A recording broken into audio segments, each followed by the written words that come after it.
In silent night when rest I took, for sorrow near I did not look.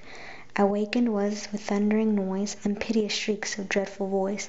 The fearful sound of fire on fire, let no man know is my desire.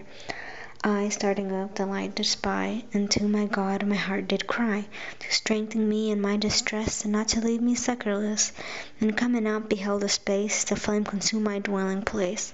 And when I could no longer look, I blessed his name that gave and took, that laid my goods now in the dust, and yes, so it was, and so 'twas just. It was his own, it was not mine. Far be it that I should repine. He might have all justly bereft, but yet sufficient for us left.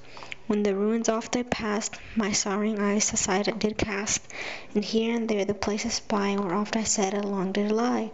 Here stood that trunk, and there that chest, there lay that store I counted best. My pleasant things in ashes lie, and then behold, no more shall I. Under that roof no guest shall sit, nor at that table eat a bit. No pleasant tale shall e'er be told, no victory counted done of old. No candle e'er shall shine in thee, no bridegroom's voice e'er heard shall be. In silence ever shall thou lie. Adieu, adieu, all's vanity. Then straight I gin my heart to chide, and did my wealth on earth abide?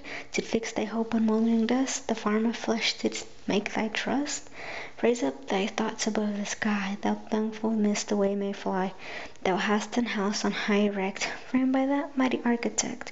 With glory richly furnished, stands permanent through this be fled. It's purchased and paid for too, by him who hath enough to do.